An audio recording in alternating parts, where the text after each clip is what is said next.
What's up, everybody? This is BroncoJuggalo, and I am bringing to you right now my immediate reaction after seeing the first Omen.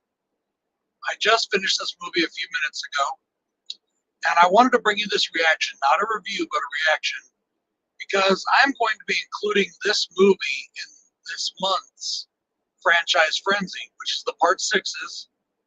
This is technically the sixth movie in the franchise, and I spoke to Joe about it, and he was like, "Well, maybe if there's time to really watch it, be able to give it a fair assessment, to include it in the ranking, then yeah, go ahead if you want to." I know he wasn't really putting it in his, at least as far as I know, because he said he had already done his, and he didn't think that it would be out in time. Well, luckily for me, it came out on streaming a full month before I have to get the video up.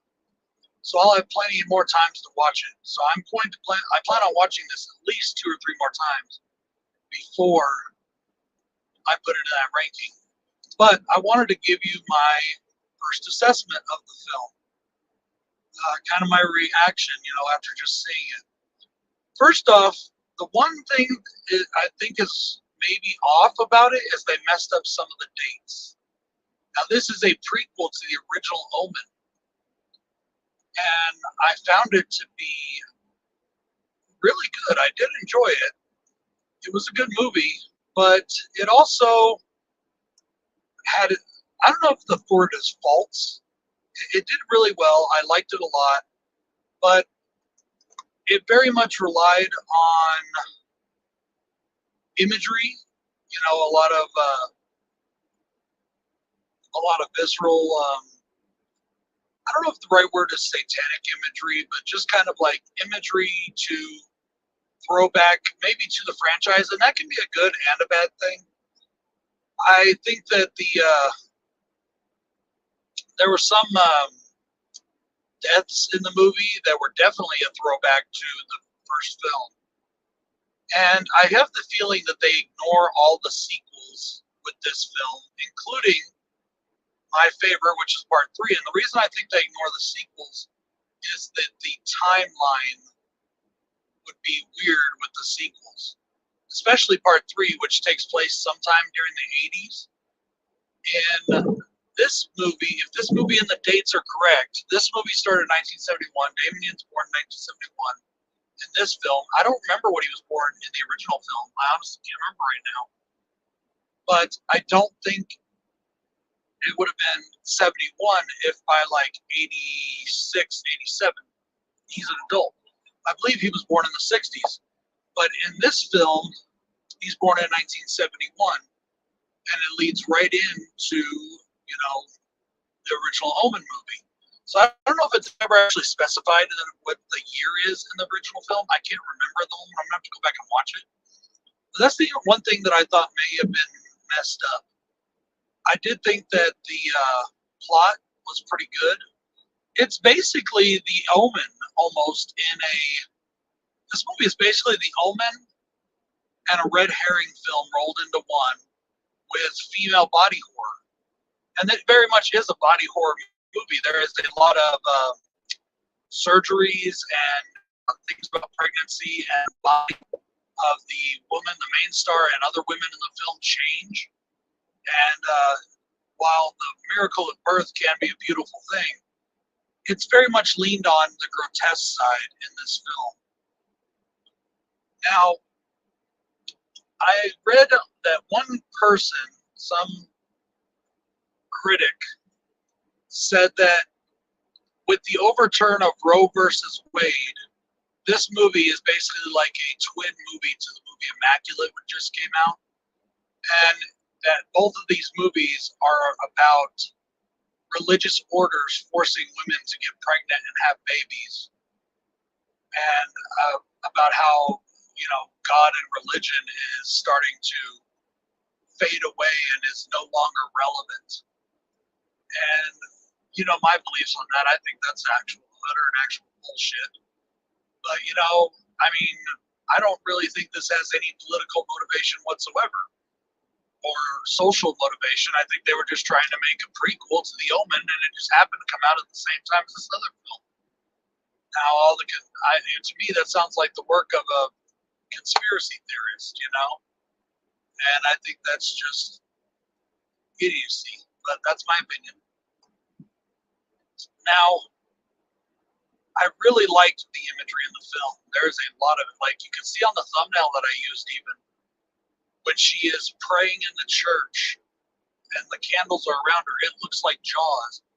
And then when it pans back, you see the other two candles up above, and it makes it look like eyes. And it looks like she's in the mouth of some sort of beast, And I definitely thought that was pretty cool.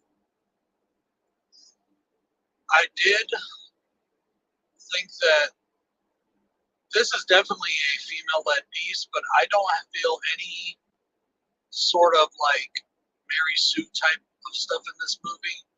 I mean, it makes sense when you talk about what we're trying to figure out, which is Damien's birth, Damien's conception. I'm curious, though, they added something in this film that they never talked about originally, and I wonder where it's going to go. I don't want to give it away, but there is something at the end that is added, and I wonder where it's going to go. And they definitely left this movie open for yet a sequel or another film. That may be like a spin-off film.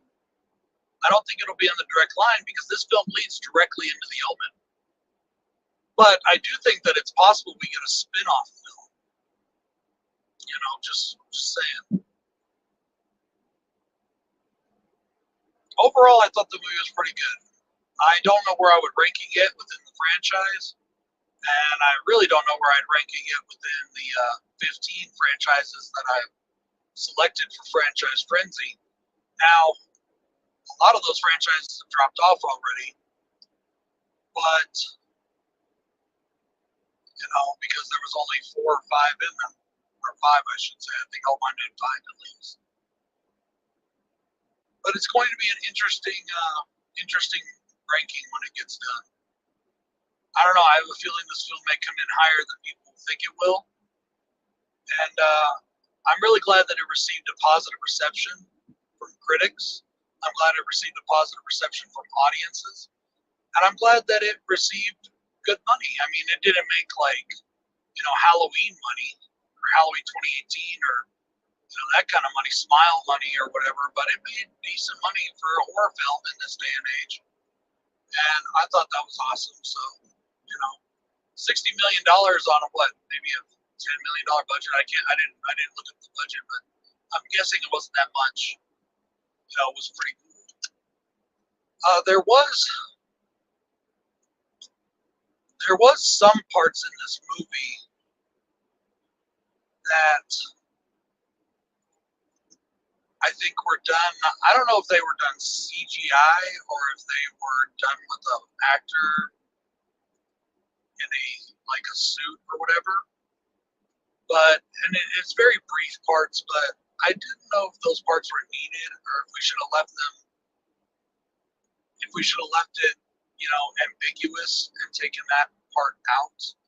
I mean, we all know that it's supposed to be Satan as the father. Just like God of the Antichrist, just like God is the father of Christ, of Jesus. But I don't know if we needed the exact imagery of what he looked like. So, just saying, don't know.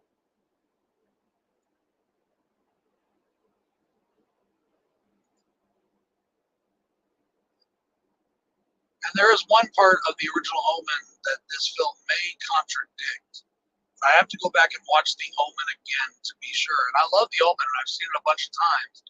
But I need to watch this specific part and just see if the two don't line up correctly. Because I'm pretty sure that oh man, it's so hard to do this without giving spoilers. There's a character in this movie that's a very important character that I think is supposed to be dead in the first Omen film, but is not dead. But with the way they left it open at the end, that person could die in time for what happens in the Omen movies to be resolved. That sounds really fucking ambiguous and really fucking vague, but that's really all I can say without spoiling it. So go check it out. It's on Hulu. I think it's also on Peacock or somewhere. No, it's Paramount. I believe it's on Paramount and it's on Hulu as well. So check it out. It's also available on Disney. That's where it is. Disney and Hulu have it. I think it's so funny that all these movies are getting put onto Disney. Because it's weird to have it on there with all the Disney stuff. But it's what it is. I think I need to rethink my subscriptions. Oh, sorry. I've literally been up all night long, and I've been driving the last couple hours, watching this movie while I was driving, which I shouldn't have done. So I was putting far too much attention into the movie, that's for sure. But I saw it this morning on my feed, and I just wanted to really check it out. I'm doing this live, by the way, so I'm going to respond to a comment. That's really awesome, Junebug. The Omen is one of my favorite films of all time as well. It's actually like my fourth favorite horror film. Fourth or fifth. I don't know, somewhere in there. And it's also one of the few films that actually scares me to this day. So, one of three. This movie was pretty scary, though. It had a lot of visual stuff, a lot of it even had some jump scares. But it deals in some pretty frightening stuff, frightening imagery, and it also makes me really wonder about the Catholic Church and some of their customs. Just what I'm saying, just saying. All right, y'all. Well, this is BroncoJuggalo. I've raved long enough. I'll talk to you later. Peace.